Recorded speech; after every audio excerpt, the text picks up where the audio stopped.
नमस्कार मित्रांनो, Bhagirathi study hub या आपल्या चॅनलवर मी सर्वांचे मनापासून स्वागत करतो. आजच्या या व्हिडिओच्या माध्यमातून आपण टेट जे काही डॉक्युमेंट व्हेरिफिकेशन आहे, टेटला शिक्षक भरतीच्या वेळेस जे काही डॉक्युमेंट व्हेरिफिकेशन होणार आहे, तर त्या डॉक्युमेंट व्हेरिफिकेशनच्या वेळेस आपल्याला कोणकोणते कागदपत्र लागतील, जेणेकरून आपलं सिलेक्शन होऊन सुद्धा आपल्याला घरी बसावं लागणार नाही. ही कागदपत्रांची माहिती आज आपण या व्हिडिओच्या माध्यमातून पाहणार आहोत. तत्पूर्वी जर तुम्ही चॅनलवर नवीन असाल तर आपल्या चॅनलला सबस्क्राईब करा आणि त्याच्या बाजूचा जो बेल आयकॉन आहे तो पण प्रेस करा, जेणेकरून आपली जी शिक्षक भरतीविषयी जी प्रत्येक अपडेट आहे ती आपल्यापर्यंत पोहोचेल आणि कोणतीही अपडेट आपल्याकडून मिस होणार नाही. तर चला पाहूया की या डॉक्युमेंट व्हेरिफिकेशन मध्ये कोणकोणते कागदपत्र आहेत जे आपल्याला खूप महत्वाचे आहेत आणि जे आपल्याला लागणार नाही. त्यापूर्वी ही जी PDF आहे ती 2017ची आहे आणि जळगाव जिल्हा परिषद यांच्या मार्फत ही आलेली PDF आहे. तर त्यांनी प्रसिद्धी दिली होती की तुम्हाला जी डॉक्युमेंट व्हेरिफिकेशन आहे त्या डॉक्युमेंट व्हेरिफिकेशनच्या वेळेस कोणकोणते कागदपत्र लागणार आहेत त्याचा नमुना आणि तो कागदपत्र आहे का नाही, होय किंवा नाही, इथे ज्याप्रमाणे दिलेलं आहे की असे कागदपत्र अभिप्राय होय किंवा नाही, म्हणजे जो काही अधिकारी तुमचा तपासणार आहे तर यापुढे टिक मार्क करेल. त्याच्याकडे कागदपत्र जर असेल तर समजा तुमच्याकडे कागदपत्र आहे तर इथे अशी टिक मार्क करण्यात येईल, हवी मार्क आहे यस. तर अशा पद्धतीने ही एक फॉर्मॅट त्याने तयार केलेला आहे जो की आपल्यासाठी खूप महत्वपूर्ण आहे. तर चला पाहूया. तर ही जिल्हा परिषद जळगाव ही जी जळगाव आहे या जिल्हा परिषदेने जे काही कागद डॉक्युमेंट व्हेरिफिकेशनच्या वेळेस जे काही परिपत्रक कार्ड होतं त्याबाबतच हे आहे. तर यामध्ये पहा की उमेदवाराचं नाव म्हणजे तुमचं जे नाव आहे इथे तुमचं नाव, उमेदवाराचं नाव इथे लिहिलेलं असेल, त्यानंतर तुमचा पत्ता आणि तुमचा यादीतील क्रमांक. यादीतील क्रमांक म्हणजे काय की तुमची जी निवड झालेली आहे ती निवड कितव्या क्रमांकावर झालेली आहे, पहिल्या, दुसऱ्या, तिसऱ्या. तर अशा प्रकारे यादीतील क्रमांक आणि इथे पद तर एकच असणार तुमचं, कोणतं, शिक्षक. तर पाहूया. सर्वात पहिलं जे कागदपत्र आहे ते तुमचं SSC गुणपत्रक. SSC म्हणजे काय, 10वी गुणपत्रक. तुमच्याकडे हे 10वीचं गुणपत्रक असणं खूप महत्वाचं आहे आणि त्यानंतर हे जे प्रमाणपत्र आहे मित्रांनो, 10वीच्या गुणपत्रकापेक्षा 10वीचं जे प्रमाणपत्र आहे ते अतिशय महत्वाचं असतं. त्याच्यावर त्या प्रमाणपत्रावर त्याचा प्रमाणपत्राचा क्रमांक आणि तुम्ही जर व्यवस्थित पाहिलं तर 10वीच्या प्रमाणपत्रावर तुमची डेट ऑफ बर्थ असते, जे की एक तुमची जन्मतारीखीचं एक व्हॅलिड एक कागद आहे. जसं TC ही आपल्या जन्मदिनांकाचा एक व्हॅलिड पुरावा आहे, व्हॅलिड कागद आहे. तशाच पद्धतीनं प्रमाणपत्र, 10वीचं प्रमाणपत्र सुद्धा एक व्हॅलिड पुरावा आहे. तर हे तुमच्याकडे दोन्ही असणं कंपल्सरी आहे. आता ज्याच्याकडे नसेल त्यांनी काय करायचं, किंवा ज्याचं हरवलं असेल, तर समजा आता मी परभणीचा आहे आणि माझं जे काही डिव्हिजन आहे ती औरंगाबाद आहे, तर औरंगाबाद मध्ये जाऊन मी एक अर्ज लिहिल की माझं 10वीचं गुणपत्रक प्रमाणपत्र हरवलेलं आहे आणि ते मला वापस मिळेबाबत. तर ते तुम्हाला इथून पुढे अर्ज दिल्यानंतर 15 दिवसाच्या आत भेटून जाईल. तर ज्यांचं हरवलं आहे त्यांनी ही प्रोसेस करा. त्यानंतर जे आहे ते HSC गुणपत्रक आणि प्रमाणपत्र, म्हणजे 12वीचं जे काही गुणपत्रक आहे आणि जे काही प्रमाणपत्रक आहे ते तुम्हाला लागणार आहे. त्यानंतर आहे पदवी गुणपत्रक आणि प्रमाणपत्र. आता जे पहिली ते 5वी साठी पात्र आहेत त्यांना पदवीचं प्रमाणपत्र देण्याची गरज नाही, त्यांनी फक्त D.Edचं प्रमाणपत्र दिलं तरी चालतंय. म्हणजे त्यांना पदवी हे क्वालिफिकेशन मध्ये येत नाही. जे पहिली ते 5वी आहे त्यांना 12वी प्लस D.Ed, 12वी प्लस D.Ed यांचं क्वालिफिकेशन आहे, म्हणून त्यांना याची गरजच नाही. हे जे काही पदवीचं प्रमाणपत्र आहे, जर त्यांची ते पहिली ते 5वी साठीच क्वालिफाय असतील तर त्यांना या पदवीच्या प्रमाणपत्राची काही गरज नाही.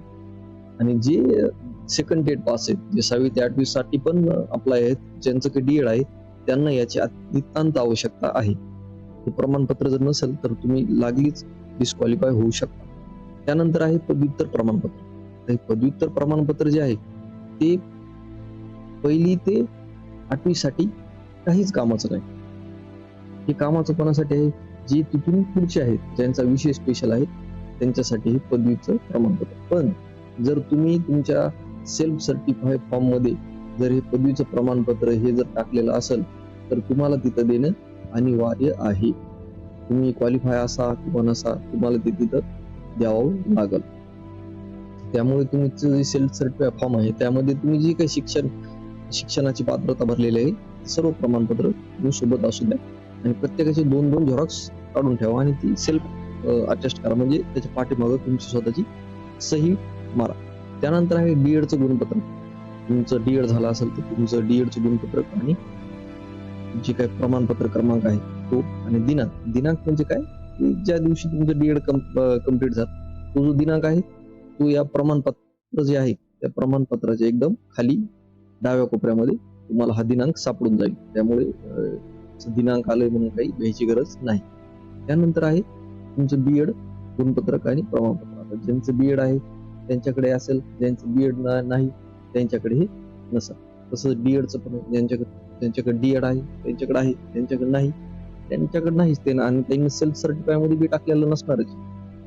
आता त्यानंतर आहे रहिवासी प्रमाणपत्र व दिनांक.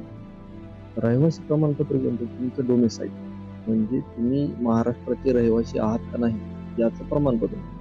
दिनांक काय, तर दिनांक हा त्या प्रमाणपत्राच्या उजव्या कोपऱ्यामध्ये खाली असतो किंवा वर डाव्या कोपऱ्यामध्ये दिनांक तुम्हाला दिलेला असतो. आता ही जी डोमेसाईल आहे ते डोमेसाईल काही जणांना 12वीला काढलं असेल, काही जणांना आत्ता काढलं असेल. ते डोमेसाईल तुमचं कितीही जुनं जमू शकते. समजा ते 2011चं जरी असेल तरी ते डोमेसाईल तुम्हाला जमू शकतं. त्यात कसलीही प्रॉब्लेम तुम्हाला येणार नाही. त्यानंतर MSCIT प्रमाणपत्र.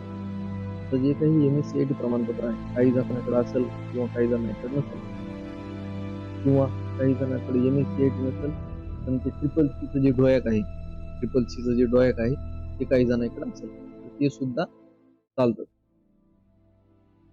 पण ज्यांच्याकडे नसेल त्यांनी काय करायचं, ज्यांच्याकडे नसेल त्यांनाही घ्यायची काही गरज नाही. ते तुम्ही 2 वर्षाच्या आत सर्व्हिसला लागल्यानंतर कधीही देऊ शकता. 9वा सगळ्यात महत्वाचा आहे ते आहे तुमचं TET प्रमाणपत्र, दिनांक व गुण. तुम्ही TET 1 मध्ये पात्र असाल, तुमचं डीएड असेल, 1ली ते 5वीसाठी आहात, तर तुमचे डीएड असेल, दुसरा पेपर निघालेला असेल तर 6वी ते 8वीसाठी आहे. हे TET प्रमाणपत्र जे तुमच्याकडे असेल तर तुम्ही नमूद केलं असेल तर ते असेल, आणि नमूद केलं नसेल तर तुम्हाला 1ली ते 8वीचे कोणताच पेपर जनरेटर झालेला नसेल. तुम्ही ते तुमचा सेल्फ सर्टिफाय जे फॉर्म आहे त्यानुसार पाहून घ्या. त्यानंतर आहे कास्ट सर्टिफिकेट, म्हणजे तुमचं जातीचं प्रमाण. प्रत्येकाची कास्ट वेगळी असू शकते. आता जो मुलगा ओपन मध्ये लागलाय त्याला या कास्ट प्रमाणपत्राची गरजच नाही, पण तुमच्या जवळ असू द्या. आता जे सगळ्यात मोठा विषय आहे इथं EWS वाल्यांचा. जे EWS वाले आहेत, ज्या वर्षी जाहिरात निघाली त्या वर्षीचे EWS तुम्हाला पाहिजे. म्हणजे 2022 ते 23 EWS तुमच्याकडे पाहिजे, ना 24 ना 21. 2022 ते 2023 या इकॉनॉमिकल इयर मधलं तुमच्याकडे पाहिजे. त्यानंतर नॉन क्रिमिनल, तुमची कास्ट निघाली आहे याचा अर्थ सगळ्याकडे तुमचं नॉन क्रिमिनल असणार. पण आता काही जण EWS वाले म्हणतात सर आम्ही कधी नॉन क्रिमिनल काढलंच नाही. पण भिण्याची काही गरज नाही. EWS ला जात प्रमाण नॉन क्रिमिनल नसतं. तर नियुक्तीचा प्रवर्ग हे काय, हे तुम्ही काही वेगळं काढायची गरज नसते. तुमची नियुक्ती कोणत्या प्रवर्गातून झाली आहे, SCतून झाली आहे, STतून झाली का ओपन मधून झाली, या इथं फक्त ते जो काही अधिकारी असेल तो असं लिहिणार की तुमची जी निवड आहे ती SC मधून, SC प्रवर्गात. तुम्ही जर SC प्रवर्गाचे असाल तर SC मधून लिहिल. तुम्ही ज्या प्रवर्गाचे असाल त्या प्रवर्गातून तुमची निवड होईल आणि तो पुढे असा शेरा येईल की तुम्ही या प्रवर्गातून निवड झालेली आहे. नियुक्तीचा प्रकार म्हणजे समांतर आरक्षण. आता नियुक्तीचा प्रकार कोणता, तुम्ही नेमकं कोणत्या आरक्षणातून जनरल मधून लागलात का, महिला आरक्षण मधून लागलात का, अपंगातून मधून लागलात का, तुम्ही स्पोर्ट कोट्यातून लागलात का, तुम्ही माजी सैनिक आहात किंवा तुमच्याकडे प्रकल्पग्रस्त आहे किंवा अंशकालीन आहे, तुम्ही कोणत्या प्रवर्गातून लागलात त्या प्रवर्गाचं इथे तुम्हाला जे काही सर्टिफिकेट असेल किंवा जे काही असेल ते तुम्हाला इथं द्यावे लागेल. त्यानंतर जात वैधता प्रमाणपत्र. तुमची जी जात वैधता प्रमाणपत्र आहे जात वैधता म्हणजे काय, तुमची जात कोणती आहे ही वैधता. इथं पीसी पण चालू शकते. जात वैधता प्रमाणपत्र म्हणजे कास्ट व्हॅलिडिटी, वैधता व्हॅलिडिटी तुम्हाला देणे आवश्यक आहे, जी की तुमच्याकडे असली पाहिजे. तर कास्ट व्हॅलिडिटी नसेल तर तुम्ही इथून सरळ सरळ या प्रोसेस मधून बाद होता. कास्ट व्हॅलिडिटी ही खूप महत्वाची आहे, जी की ईडब्ल्यूएस ला नाहीये, बाकी सर्वांना कास्ट व्हॅलिडिटी आहे.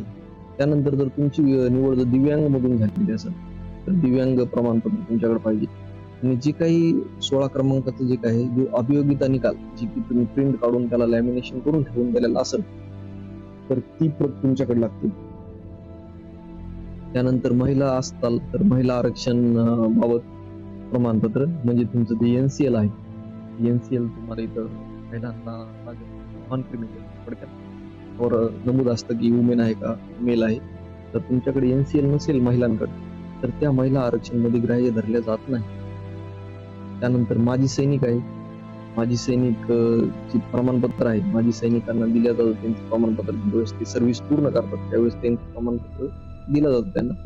तर तो, आणि नंतर आपलं लहान कुटुंब, लहान ज्याचं लग्न झालेलं आहे त्यांनी एक लहान कुटुंबाचं प्रमाणपत्र असतं, जे की तुम्हाला कोणत्याही नेट कॅफेवर किंवा कोणत्याही महाई सेवा केंद्रावर भेटून जाईल. तर ते लहान कुटुंबाचं प्रमाणपत्र भरायचं, तुमचं नाव वगैरे टाकायचं आणि तुम्ही ते त्या तुमच्या फाईलमध्ये जोडू शकता. त्यानंतर तुमचं एक ओळखपत्र, त्यामध्ये आधार कार्ड असू शकतं, मतदान कार्ड, ड्रायव्हिंग लायसन्स किंवा पॅन कार्ड यापैकी एक तुमच्याकडे असणं आवश्यक आहे.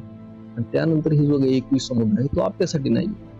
तो मुद्दा आहे की याची पडताळणी करणारे जे काही अधिकारी आहेत, ते पडताळणी करणारे अधिकारी त्यांच्यासाठी हा मुद्दा आहे. किंवा हा उमेदवाराकडे ही सर्व प्रमाणपत्रे आहेत, येस म्हणून हे सर्व इथे पुढे टिक करणार, तो होय नाही होय नाही, नसेल तर नाही करणार.